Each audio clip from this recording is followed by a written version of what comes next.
오늘은 특별하게 저기 남미 있죠? 브라질 옆에 아르헨티나 그쪽에 파라과이에서 선교하시는 우리 최한준 선교사님께서 말씀을 나누는데, 여러분 선교사님들은 최전방에 있는 분이다 생각하시면 돼요. 그죠? 그래서 선교사님들을 위해서 많이 기도하고 협력하는 우리 성도님들 너무 고맙고 감사드리고요. 어쨌든 선교사님들이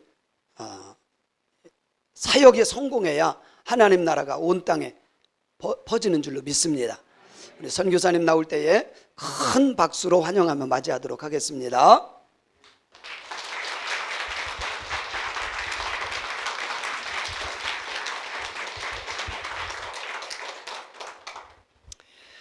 할렐루야, 반갑습니다. 저기 멀리 남미 파라과이에서 온 최한준 선교사입니다.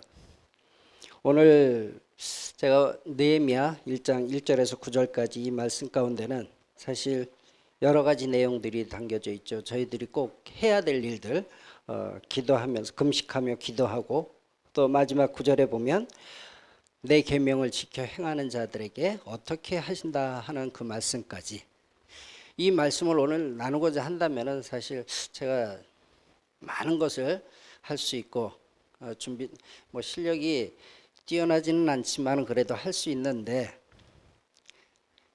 박 목사님보다는 조금 못해요. 그래서 나중에 이 말씀은 박 목사님과 또 기회가 되실 거고, 모이기에 참 힘든 이 시기에 이렇게 많은 자리를 채워주신 여러분들을 정말 존경합니다.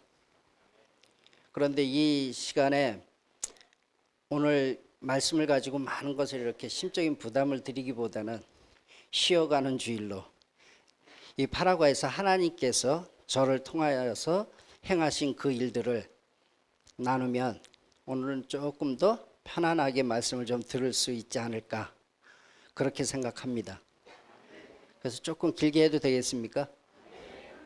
그래도 시간은 이렇게 정해서 잘 끝내보도록 노력해 보겠습니다. 제가 지금 간지가 15년째 지금 사역을 하고 있습니다. 그리고 제가 섬기는 교회는 12년. 제가 파라과이의 베델 침례 교회를 지금 12년째 섬기고 있는데, 여기는 이제 감리교인데 저는 이 감리교가 굉장히 좀 푸근합니다. 왜냐하면 제가 파라과이 나가기 전까지 제가 섬겼던 교회가 구리시에 있는 교문 감리교회. 그래서 감리교회에서 처음 신앙 시작을 했고, 또 선교사로 나간 그곳이 또 감리교고, 그래서 감리교가 늘 저는 마음의 고향으로 생각하고 있습니다. 그런데 제가 파라과이 가서 침례교로 바뀌게 된 것은, 제가 집사로 있다가 선교사로 나갔기 때문에 거기에 파라과이 침례교단에서 운영하고 있는 신학교를 입학을 했어요. 그래서 또 그쪽에 이 아메리카 쪽은 또 침례교 쪽이 활동하기도 좀 여유가 있고 좀 사역하기가 좀 수월해서 그렇게 시작을 했습니다. 그러면 제가 하나님을 만난 거는 41에 하나님을 만났어요. 교회를 다닌 건 39에 교문 감리교회에 이렇게 발을 들여놓고, 저는 교회 다닐 때 사실 이제 많은 분들이 아시는 얘기라, 교회 다닐 때만 해도 저는 담배를 다 못 끊고 술도 조금씩 하고, 그러면서 41에 술 담배 다 정리하고, 그러면서 열심히 하나님 말씀에 변화가 되기 시작한 거죠. 예수님을 만나니까 술을 끊을 수 있고 담배를 끊을 수 있더라고요. 그전엔 교회 다닐 때는 정말 죽어라 하고 그렇게 끊으려고 하지는 않았죠. 옆에서 제 아내가 그렇게 끊어라 그러는데도 아내 말은 한쪽 귀로 듣고 한쪽 귀로 흐르고, 교회 다니기 싫어서 정말 저는 주일 예배 끝나고 나면은 담임 목사님 이렇게 인사하고 그러면 그 피해서 연문으로 나가가지고 나가자마자 담배 피고. 왜 그랬겠어요? 내가 이런 사람인데 뭐하러 자꾸만 교회를 끌고 오느냐 하고 시위를 했던 거죠. 그랬던 사람이 2년 뒤에 예수님 만나서 45에 선교사 나간다고 그러니까 이 기가 막힌 노릇이죠. 아니 어떻게 저 인간이. 그런데 이제 제가 변하고 싶어서 변했겠습니까? 이 하나님께서 하시니까 가능했던 일입니다. 그래서 저를 보고 은혜 받으신 분들이 정말 많아요. 아, 인간이 변할 수 있구나. 저런 인간도 변하는데 나도 변할 수 있구나. 그렇게 하면서 하나님 말씀을 이렇게 사모하게 되는 그러한 일들이 생겼죠. 그런 가운데 제가 2007년도에 제 아내하고 고등학교 1학년, 2학년짜리 남자 아들 둘 데리고 이민 가방 2개씩 해서 8개 들고 그렇게 해서 파라과이를 도착을 합니다. 지금 말씀드렸듯이 제가 목사도 아니고 또 목회를 했던 사람도 아니고 여러 가지 상황이 여의치 않는 그런 환경 가운데도 이 땅에 보내신 하나님의 뜻을 알아야 되겠다라는 생각을 했지요. 제가 물론 선교라는 것이 무엇인지를 알고 준비해서 가기는 하였지만 내가 이 땅 파라과이에 도착을 해서 무엇을 할 수 있을까? 참으로 막막했던 그런 시절이었습니다. 그런데 그 상황에서 제가 할 수 있는 것은 거의 없었어요. 가장 중요한 걸림돌은 소통이 안 돼요. 왜요? 언어가 안 되니까. 제가 스페니쉬가 뭔지도 모르고 갔어요. 참 무식하게. 그런데 하나님께서 이끄시는 대로 광풍을 맞아서 떠밀려 가듯이 그렇게 준비해서 갔기 때문에 사실은 세상적인 환경을 바라보면서 준비하고 가기가 굉장히 어려웠던 시절이었습니다. 저한테는 그랬어요. 그래서 공부를 하면서 1년 뒤에 한국에서 있으면서도 그 안수를 받고 가야 되겠다라는 생각이 있었기는 했지만 그건 제 생각이었고 하나님의 뜻은 달랐죠. 그래서 하나님께서는 급하게 몰아가셨고 저는 파라과이에 가서 1년 뒤에 파라과이 침례 신학대학을 입학을 했어요. 그 입학을 하고서 공부를 하려고 하는데 그냥 평상시 인사하는 정도는 가능했지만 이 공부라는 것은 또 다른 차원이잖아요. 고등학교 때 공부하던 거하고 대학 들어가서 공부하는 거하고 또 다르죠. 그런데 이게 언어가 바뀌니까 딱 앉아있는 순간 그렇게 조용할 수가 없어요. 아무것도 안 들리니까. 근데 제가 그때 가슴이 울컥했던 건 뭐냐면 그 지난 1년 동안 우리 고등학교 1학년, 2학년짜리 아이 둘 데리고 갔다고 그랬잖아요. 얘네도 공부 안 했거든요. 스페니쉬가 뭔지도 모르고 갔어요. 그런데 제가 도착한 지 5일 후에 학교를 집어넣었거든요. 이런 아빠가 어디 있습니까? 그 1년 동안 아무 불평 없이 잘 다니는 거예요. 얘네들이 너무 하루도 안 빠지고. 거기는 비 오면 학생들이 안 와요. 왜냐? 교사들도 안 오니까. 그런데 얘네들은 비가 오나 뭐 이렇게 아무 이유 없이 그냥 무조건 학교를 다 열심히 가니까 얘네들은 그래도 잘 알아듣는구나. 근데 제가 그 첫날 딱 앉아서 그 너무 조용했던 그 경험을 하면서 울컥했던 게 바로 아이들. 저는 1년이라는 세월이 지난 다음에 그 경험을 했지만 우리 아이들은 5일 만에 그 경험을 했을 거 아니에요. 그런데 아무 불평 불만 한마디 없이 1년을 꾸준하게 다녀준 아이들이 생각이 나서 눈물이 나더라는 거죠. 너무 가슴이 아팠어요. 저는 아무것도 모르고 아이들이 그렇게 잘 다니는 줄 알고 그렇게 해서 1년 입학을 하고 그런 경험을 하고 공부를 하면서 제가 3년을 학교를 다니면서 많은 과정이 있었지만 제 마음 가운데는 가장 큰 마음이 뭐냐면 하나님을 좀 더 알고 싶었던 거죠. 하나님이 나를 보내신 이유가 뭐고 또 하나님은 왜 나 같은 사람을 여기에 보내셨을까 하는 것이 굉장히 궁금했어요. 그러려면 그 하나님 마음을 알기 위해서는 하나님의 이 말씀을 알지 못하면 이해가 안 되는 거잖아요. 그러면서 그 공부를 하기 시작하고 그 말씀을 통해서 제가 더 갈급함이 해소가 되면서 제가 2년 후에 현지인 목사님으로부터 교회를 맡아서 하라는 제안을 받았습니다. 그때 제가 뭐라고 그랬겠어요? 당신 제정신이냐고. 왜냐하면 준비 안 되고 난 아무 경험도 없는 나한테 목회를 하라고 그러니까 언어가 돼요? 안 되잖아요. 뭐 목회라는 게 또 하다 보면 뭐 할 수 있는 그런 부분도 있고 선교사로 갔으니까 그런 부분은 차지하고 언어도 안 되는 나한테 그런 제안을 했다. 이 사람이 제정신인가라는 생각을 하면서 그 교회를 이야기를 하는데 사실 그 지금 사역하고 있는 그 교회는 제 아내가 꿈을 꾸면서부터 시작이 됐던 그 교회예요. 아까 박 목사님하고도 잠깐 나눴지만은 그 교회를 만나기 전에 제 아내가 꿈을 꾸고 그 교회 형태를 다 보여주고 선교사님들이 왔다 가고 미국에서 지어놓은 남침내교단에서 지어놓은 교회 사람은 3명밖에 안 남아 있고 뭐 여러 가지 환경들이 있는데 그런 것을 보면서 제 아내가 꿈꿨던 그 교회하고 너무 상황이 똑같아서 제 아내하고 같이 거기를 가보고 그러고서는 이건 그냥 넘어가서 될 일은 아니다. 기도를 해보자. 제 마음 가운데는 그래도 나는 못해. 그러면서도 기도를 했지요. 그 기도를 하면서 아이들도 그렇고 제 아내도 그렇고 한 번은 경험 삼아 해보는 것도 괜찮겠다.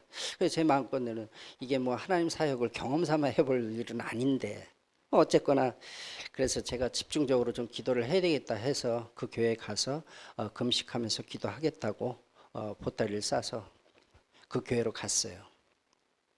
그리고 그 교회를 간다고 간 이후 3시간 만에 제가 집으로 왔어요. 왜 그랬냐면 제가 기도를 하려고 강대상에 무릎을 딱 꿇는 순간 하나님께서 저에게 딱 한마디 하십니다.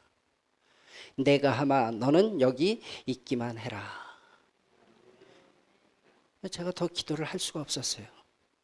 하나님이 하신다는데 제가 무슨 기도를 더 합니까? 하나님이 이미 다 주셨다는데 뭘 또 자꾸만 달라고 그래요. 이미 우리는 예수 그리스도를 영접한 이후에 우리는 모든 걸 가졌잖아요. 그런데 우리는 기도를 어떻게 해요? 철없는 아이들처럼 맨날 달라고. 이미 다 내가 가지고 있는데. 그러면서 저도 그걸 깨닫고 나서 바로 집으로 돌아가서 그렇게 하고 정신없는 이 교회 사역을 시작을 합니다. 처음에는 하나님은 참 정말 대단하신 분이에요. 1년을 번역을 해서 설교를 할 수 있게끔 한 자매를 붙여줍니다. 그래서 열심히 써서 원고 받아서 열심히 읽고 사실 언어 잘하시는 분들도 아시겠지만은 이게 잘하는 사람 이해를 하고 읽는 거하고 내가 조금밖에 이해를 못하고 읽는 거하고는 듣는 사람한테 엄청난 차이입니다. 그게 그거예요. 그럼에도 불구하고 그 1년을 견뎌준 저희 교인들이 정말 훌륭해요. 그렇게 해서 1년 되니까 딱 끊어버리시더라고요. 그럼 어떻게 해요? 그 다음부터는 또 1년짜리 뭔가 있겠지. 하루 지나고 이틀 지나고 일주일, 2주일 지났는데 아무것도 없어요. 어떻게 해요? 해야죠. 주일 설교는 안 할 수 없잖아요. 그냥 제가 하는 거예요. 몇 프로를 알아들었는지 잘 모르겠더라고요. 그래서 예배를 끝나면 인사만 하고 제가 도망을 가요.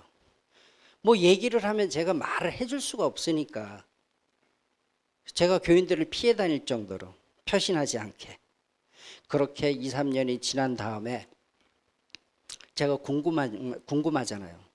도대체 나도 열심히 준비해서 설교를 했는데 이들이 도대체 뭘 알아들었을까? 나는 이런 말을 하고 싶어서 했는데 과연 이들은 들었을까?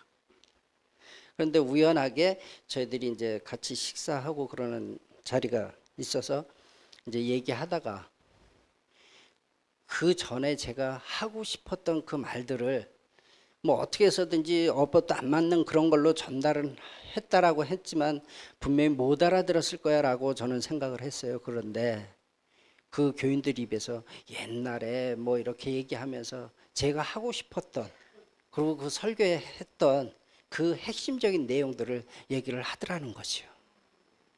그러니까 누가 했어요? 제가요?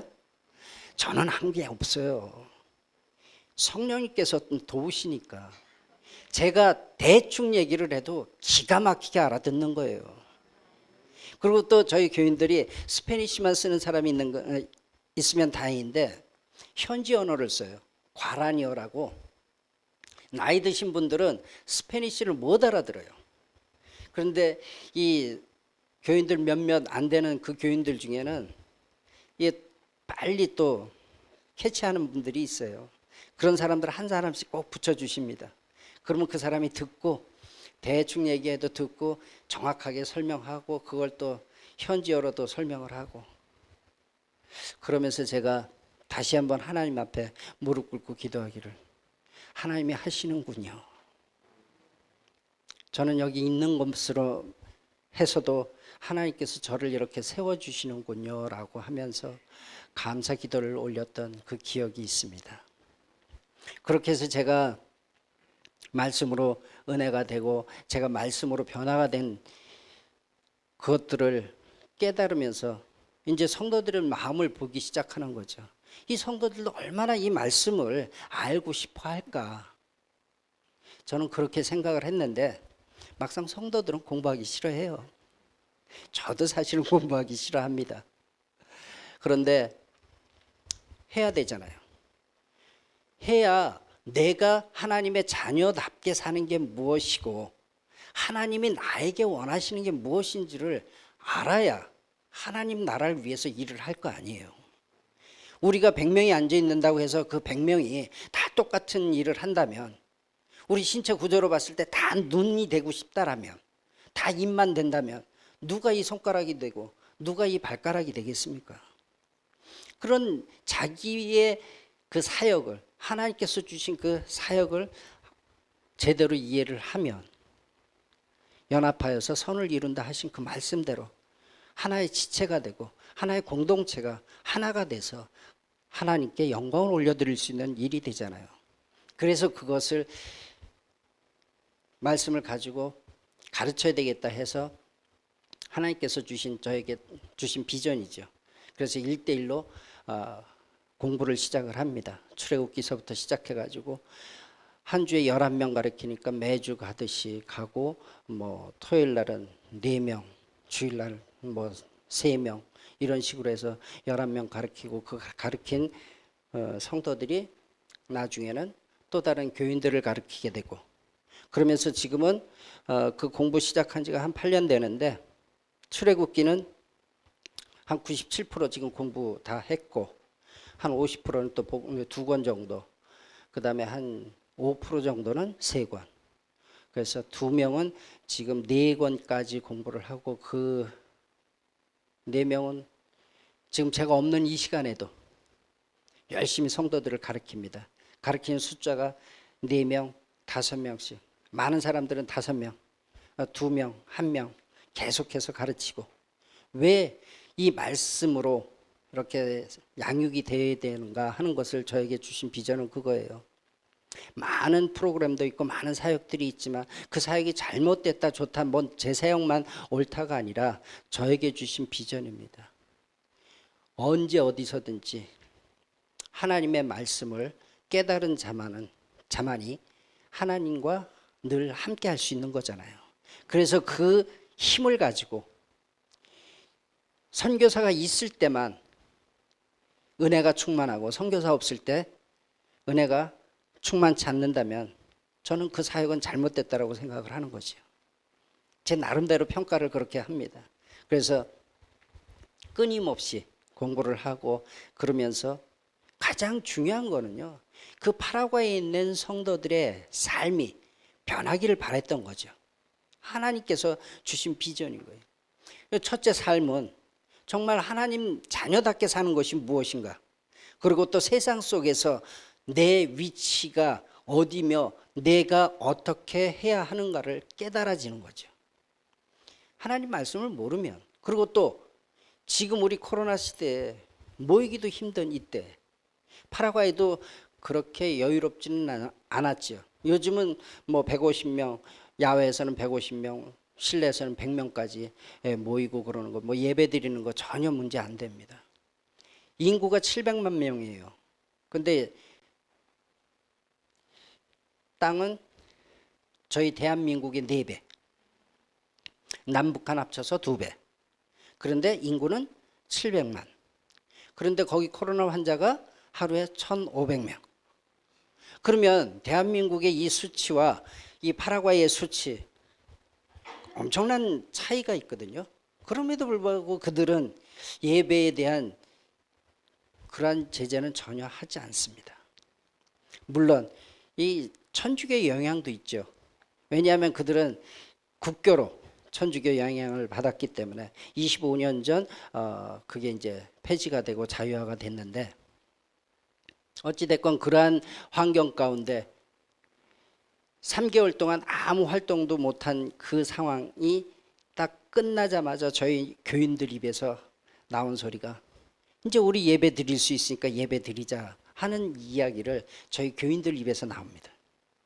그것이 그들이 정말 훌륭해서, 물론 훌륭한 부분도 있죠. 그러나 중요한 거는 하나님의 말씀을 배우고 나니까 이들의 삶이 어떻게 돼야 된다? 예배는 삶 자체여야 된다라는 것을 깨닫는 거죠. 그러니까 예배를 드려야 된다라는 게 맞는 거죠. 그렇게 되기까지는 이 하나님 말씀이 얼마나 중요하다라는 것을 깨닫게 되는 거죠. 이 파라과이 우리 성도들이 지금 많이 변했지만 파라과이 남미 이 지역에 있는 사람들의 문화 습관 이런 것들을 보면 굉장히, 중국이 만만디 뭐 얘기하지 않습니까? 남미도 뭐 그렇게 빠르지 않아요. 아주 여유롭습니다. 9시 예배다 그러면 집에서 9시에 나와요. 그런데 약속 시간을 9시에 해도 9시에 나와서 뭐 30분, 1시간 기다리는데 기다리는 사람도 화를 안 내요. 저는 이해를 할 수 없었습니다. 지금도 사실 이해가 잘 안 돼요. 그런데 그들은 전혀, 왜? 자기도 그러니까. 그런데 예배 시간 9시인데 9시에 출발하면 9시 반이나 돼야 한 50%씩 나오는데 맨날 기다려서 그렇게 할 수가 없어서 제가 한 명이 와도 예배를 시작을 했어요. 예배 시간은 물론 세상적으로는 우리끼리의 약속이지만 저희들이 9시에 예배를 드리겠습니다. 그거는 하나님과의 약속이잖아요. 그래서 하나님과의 약속을 지키는 게 우선이라 저는 한 명이 와도 그냥 시작을 했어요. 그 이제 뭐 2년, 3년 계속 반복이 되죠. 그런데 이 말씀을 딱 배우고 나니까 그래서 우리는 예배 시간을 지켜야 되는구나, 자기들 스스로 변합니다. 그래서 지금은 20분 전에 오는 사람도 있고 10분 전엔 무조건 와서 기도로 준비하고 예배하라. 이제 90%는 9시까지 자리에 앉아 있습니다. 엄청난 일이에요. 제가 이렇게 얘기하니까 별로 이게 크게 안 와닿으시죠? 이 남미에 계신 선교사님들하고 나중에 얘기해 보세요. 한 90%, 95%가 예배 시간 전에 앉아 있는다. 와, 그런 데가 있어요.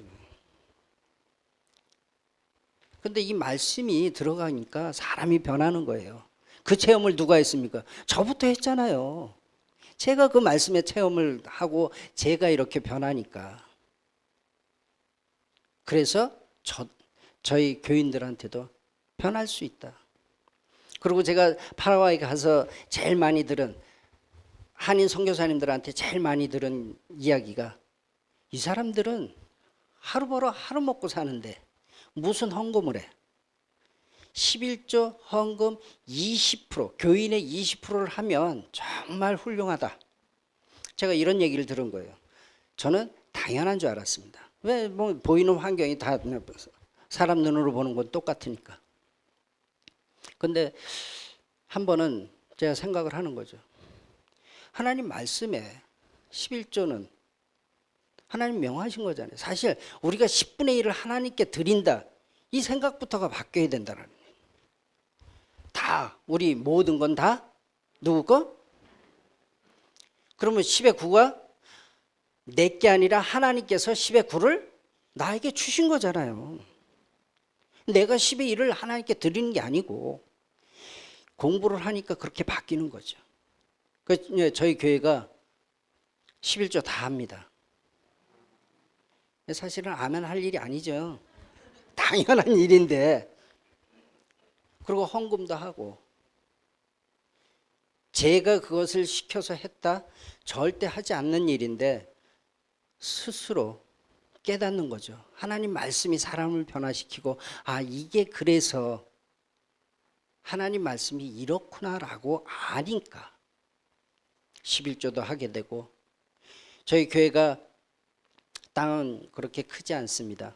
이제 남침내 교단에서 해야 하는데 12m에 24m 그렇게 해서 예배당만 이렇게 있고 마당 조금 있고 이게 교육을 해야 되는데 이 교육관 아이들 뭐 이런 시설이 없는 거죠. 그래서 절실히 필요하다라는 걸 생각을 하고 기도를 하면서 성도들도 원했고 필요하다. 그래서 같이 기도하자. 그렇게 기도하면서 한 달 동안 같이 기도를 했어요. 리더들도 기도하고 그래서 같이 얘기를 한 결과 아 우리도 교육관을 지어야 된다. 그러면 먼저 우리가 하나님께 드려야 된다. 건축 헌금을 한 거죠. 근데 그 금액은 사실 한국에서 얘기하는 그 금액으로 환산을 하면 정말 얼마 안 됩니다. 세 발의 피, 뭐 그 정도. 그런데 중요한 거는요. 거기에서 그들이 건축을 위해서 헌금을 했다라는 그 마음도 그리고 그들 삶 가운데서는 적은 돈이 아니에요. 하루 벌어서 하루 먹고 사는 사람들이 자기 생활하는 것 이외에 11조를 내고 건축을 하겠다고 해서 건축 헌금을 내는 그 자체를 귀하게 보신 거죠. 그렇게 해서 3개월 동안 헌금을 하고 나니까 하나님께서 저를 한국으로 보내시는 거죠. 그래서 한국에 와서 제가 그 간증을 하고 그 이야기를 하고 이렇게 교육관이 필요합니다라고 하면서 해결을 해 주셨어요. 그래서 한 6만 5천 불 들여서 땅 사고 건축하고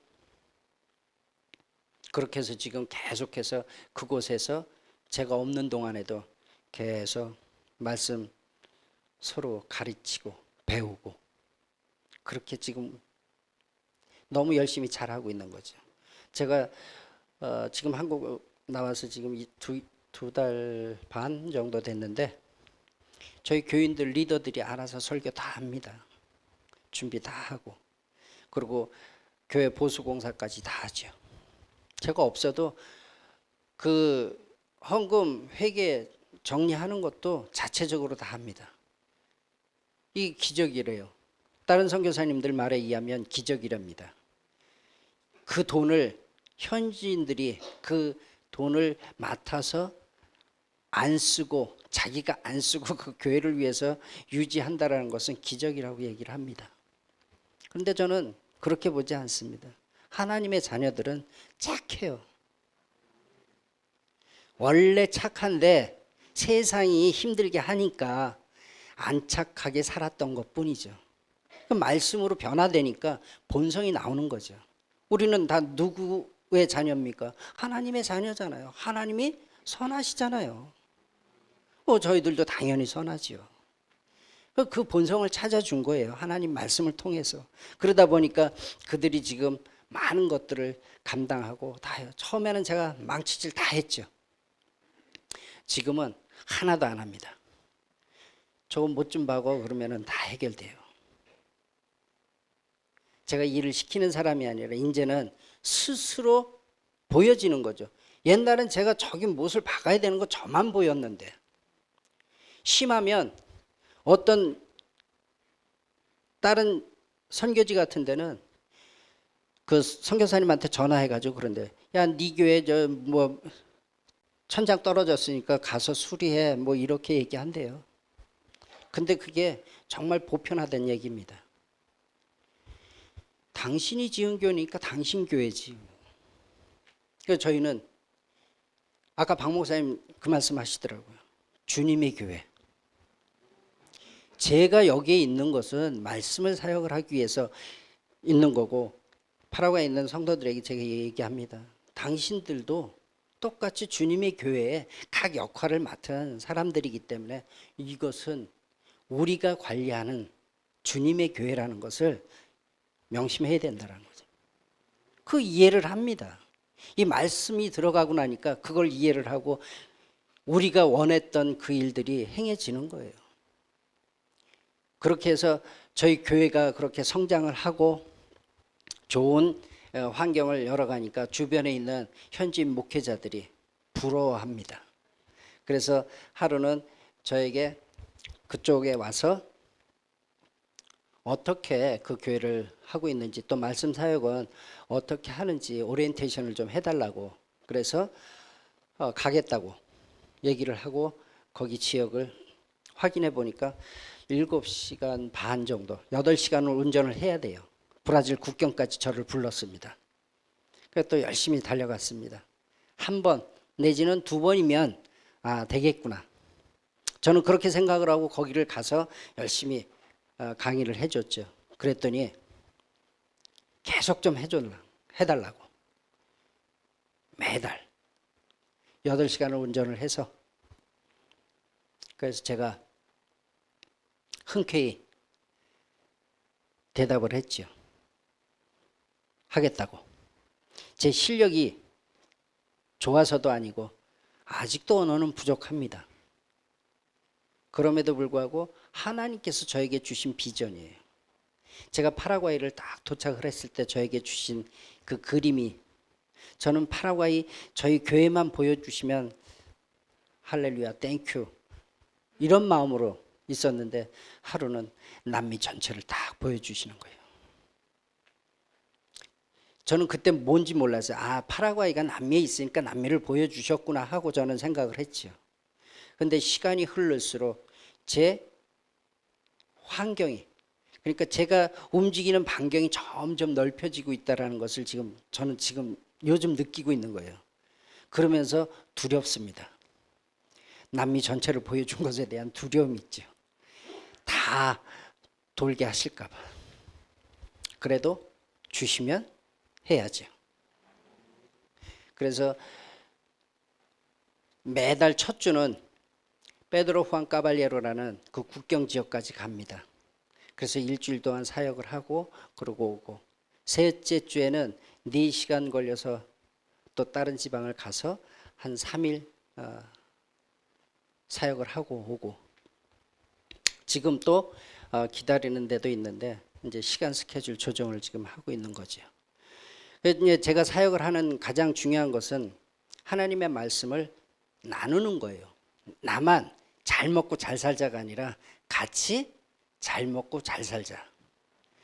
내가 말씀을 가르쳐서 내가 돈을 받으면 당신이 혼자 가져도 상관없지만 제가 간식까지 다 챙겨가면서 교육을 하죠. 그래서 제가 큰 소리를 칩니다. 당신이 배웠으면 당신은 나눠야 된다. 그 원칙을 지키지 않으면 나는 여러분들과 끝까지 할 수 없습니다. 그래서 계속 했는데 한 교회가 사실은 2년을 같이 계속 공부를 했는데 그 담임 목사 공부하는 거 배우는 거 좋아하고 리더들과 같이 열심히 공부를 했는데 2년이 지나도록 끝까지 딜리버리를 안 하는 거예요. 그래서 제가 공부를 하면서 한 8개월 동안을 계속 해야 된다. 안 하면 내가 당신 교회는 더 이상 말씀 사역을 나눌 수 없다. 굉장히 부담스러웠죠. 그럼에도 불구하고 하나님께서는 끊임없이 그거를 요구를 하시는 거예요. 그 8개월 동안 미루면서 계속 그 얘기를 했는데 끝내 안 하더라고요. 그래서 오기 전에 제가 이제 5월 마지막 주에 왔는데 4월 달에 가가지고 그 교회하고 더 이상 사역할 수 없습니다. 통보를 했어요. 그 교회가 30, 40명 정도 되는 교회로 시작을 했는데 나중에 알고 보니까 지금 한 15에서 20명밖에는 남지 않았다고 그러더라고요. 저는 이제 세세한 걸 모르니까 얘기를 안 했었는데, 그래서 이제 그 교회를 정리를 하고, 그러고선 4월 달에 이제 저희 사역지로 돌아오고 그랬는데, 5월 달에 여기 한국 나오기 전에 마지막으로 다시 방문을 했거든요. 그런데 하나님께서 하시는 일은 정말 놀랍습니다. 그 교회를 딱 그만두니까 같이 공부했던 현지인 목사님이 다른 교회를 또 자기가 연결을 해가지고 5월 달에 가니까 새로운 목사님 연결해가지고 오리엔테이션 해달라고. 그래서 한 교회에서 리더들하고 이렇게 쭉 와서 모였는데 20명이 온 거예요. 그 나중에 보니까 그 교회는 한 80명 정도 되는 교회인데, 제가 그날 오리엔테이션을 하고 나니까 자기네들도 공부하고 싶다고 가르쳐 달라고. 그래서 제가 9월 달에 돌아가면 그 교회를 다시 또 처음 시작합니다. 그러니까 하나님의 말씀이 좋은 것을 알아요. 이 사람들이 하나님의 말씀을 안다고는 하지만 정말 왜 이 말씀을 창세기서부터 요한계시록까지 이렇게 적어서 저희들이 보게끔 하셨는가 하는 것을 제대로 알기 시작하는 거죠. 그러면서 예배를 어떻게 드려야 되는지 그걸 깨닫기 시작하고, 저희 성도들 제 일화가 있어요. 평상시에 그냥 대충 옷, 지금 여러분들은 딱 단정하게 깨끗하게 입고 오시잖아요. 근데 파라과이 사람들은 뭐 슬리퍼 신고 애들 들쳐업고 집에서 자던 모습 그대로 옵니다. 근데 하루는 저희 교회에서 결혼식이 있었어요. 거기 이 얘기하면 또 이제 복잡해지는데 정조관념이 없어요. 이제 뭐 한 가정에 보통 8명이 아이가 있으면 아버지가 5명이고 뭐 그래요. 그런 것까지 얘기하면 오늘 밤새야 돼요. 그래서 그거는 일단 그렇고, 그래서 결혼식을 해서 제대로 살게끔 해주려고 저희들이 이제 합동 결혼식도 하고 이제 그런 관점으로 했는데, 결혼식에 왔는데 어디서 많이 본 사람인데 잘 모르겠어요. 낯은 익어요. 왜 그랬느냐? 교회 올 때는 아무렇게나 오던 사람이 결혼식에 온다니까 드레스를 입고 화장을 하고 온 거예요. 제가 잘 못 알아보는 거죠. 야, 결혼식에는 이렇게 오면서 교회 올 때는 대충. 제가 그 다음 주에 설교를 하면서 얘기하죠. 예배 드리러 올 때 누구 만나러 오느냐. 나 만나러 오는 걸로 생각을 하고 그렇게 온다 그러면 아무 문제가 없는데, 예배는 하나님을 만나는 시간이다. 그런데 지난번에 보니까 결혼식 때 나 당신 못 알아봤다. 그 옷이 없는 줄 알았다.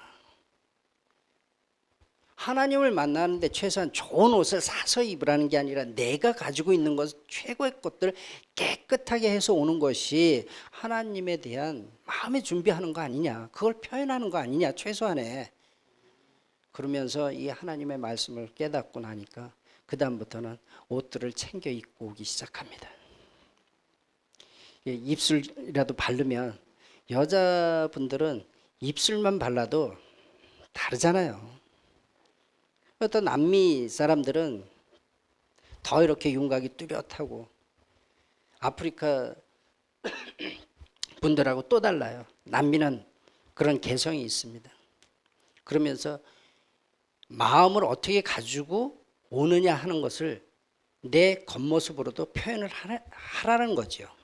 그게 변하면서 그들의 삶이 변하고 11조도 바뀌고 또 하나님을 대하는 방법도 깨닫게 되고. 저에게 왜 이렇게 어려운 사역을 주셨습니까? 한때는 제가 그랬죠. 왜냐? 선교사가 후원을 좀 받고 그러려면 사람도 많이 모이고 화려하고 뭐 이렇게 좀 건물도 이렇게 지어지고 그러는 모습을 보면 사역 열심히 한다 그러지만, 이 말씀 사역하는 거는 맨날 4-5명 아니면 뭐 많아야 10몇 명 모여가지고 강의하는 모습이나 사진 똑같습니다. 옷이 그렇다고 매번 바뀔 수 있나요? 입던 옷 입고 뭐 2달 되면은 그 옷이고, 그러면 이건 뭐 사진만 돌려막기 하는 거 아닌가?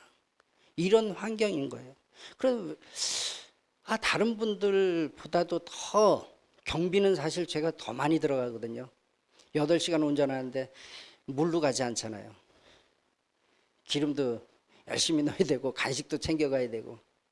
그런데 보여지는 것은 정말 어렵다라기보다는 그래도 보기 좋다 이 정도로 돼버리니까 제가 하나님 앞에 기도하면서 좀 저도 뭐 이렇게 어려운 사람들 이렇게 같이 사진 찍으면 후원도 잘 되지 않겠습니까? 참 바보 같은 생각이죠. 그런데 이제 한참 어려울 때는 정말 알면서도 그렇게 기도를 하게 되더라고요. 그럼에도 불구하고 하나님께서는 그런 기도할 때마다 뭐라고 그러세요? 아무 대답 안 하세요. 왜냐하면 이 말이 안 되는 기도를 하고 있는 걸 아시니까 대답해서 뭐 합니까? 대답 안 하세요. 그러면 저는 또 알아듣죠. 그래서 끊임없이 합니다. 그래서 지금까지 이렇게 해온 이 사역들이 이제 제가 있음으로 해서 사역이 진행되잖아요. 그리고 잘 뭐 나름대로 열심히 하고 있는 거잖아요. 근데 요번에 저에게 하나님께서 주신 비전은 뭐냐면 지금까지는 내가 있음으로 인해서 되는 사역이고 제가 이제 9월 달에 돌아가면 제가 없어도 이 사역이 계속 되어져야 된다는 거죠.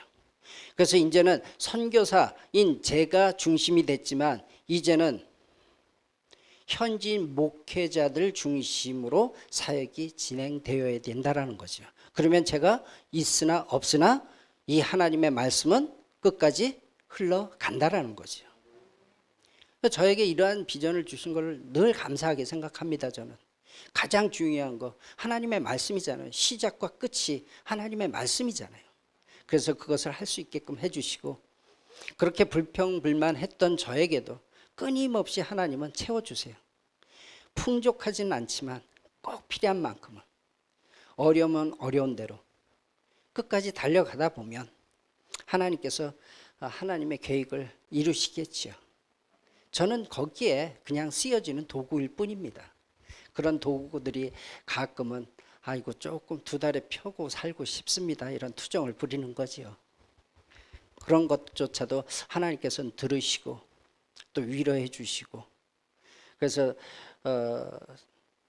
7시간, 4시간 뭐 이렇게 한 달 동안 계속 움직이니까 자동차도 지금 한 10년 된 거 10년이 됐더라고요.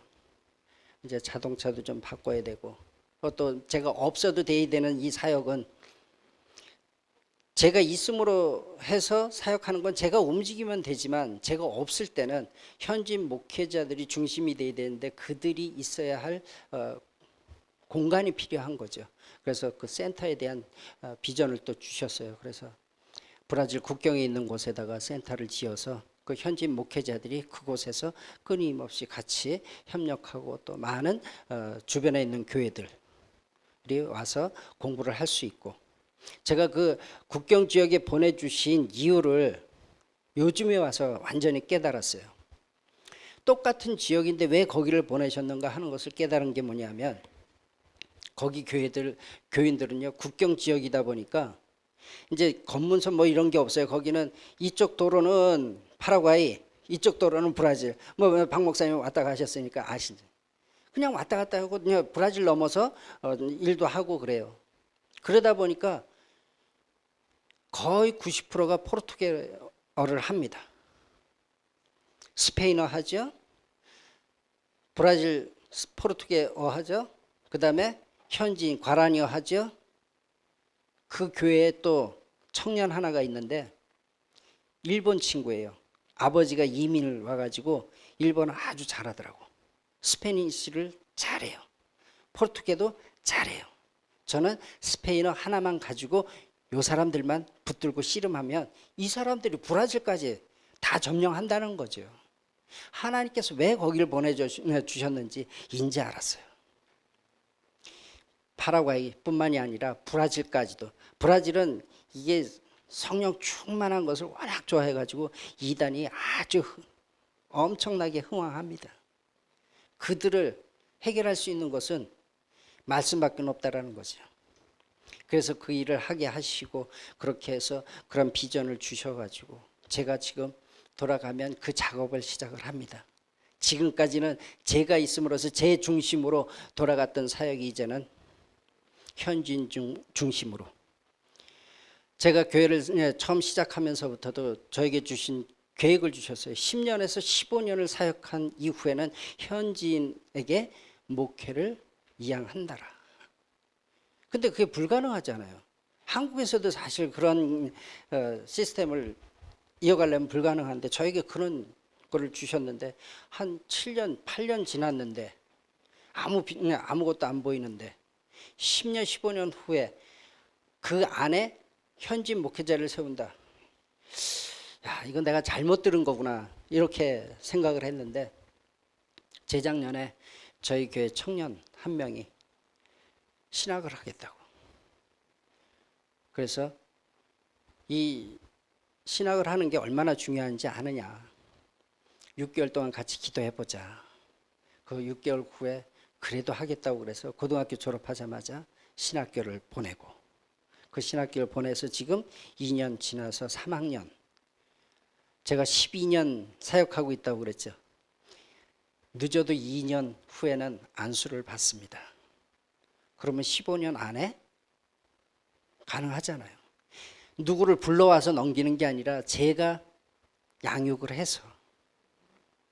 그래서 저는 또 한 번 하나님 앞에 무릎 꿇는 거죠. 하나님이 하신 거 맞습니다. 제가 할 수 없는 거잖아요. 그런데 하나님이 그렇게 준비시켜 주시고 그렇게 하시더라고요.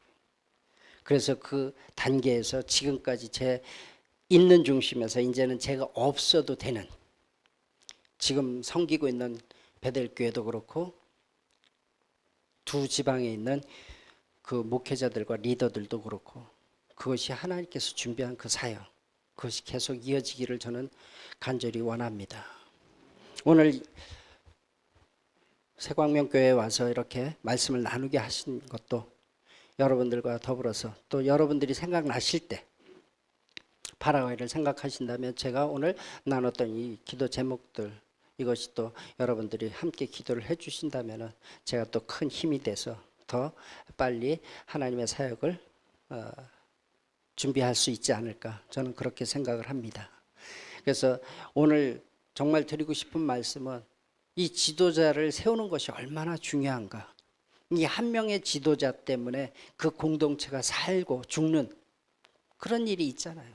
지금 우리는 몸으로 지금 체험을 하고 있지 않습니까? 지도자 한 명이 얼마나 중요한지. 지도자가 나라를 이끌어 나가는 지도자도 있지만 작은 소그룹의 지도자도 필요하다는 거죠. 그것을 말씀으로 양육을 해서 하나님 나라를 함께 이루어 나가는 그러한 지도자를 세우는 것이 여기 이 저희 조국 대한민국에서도 필요하지만 제가 사역하고 있는 파라과이 땅에도 정말 절실히 필요하거든요. 그래서 저를 보내셨고, 그래서 또 순종하면서 나아가는 제가 깨닫게 되니까 저희 파라과이에 있는 성도들도 그것을 깨닫고 열심히 하고 있습니다. 그래서 우리는 정말 어느 곳에 있든지 하나님이 필요로 하는 지도자가 되어야 된다는 것입니다. 여러분들도 그렇게 되고 계시고 또 파라과이에서도 그렇게 돼야 되고, 그것을 위해서 우리는 함께 노력하는 것입니다.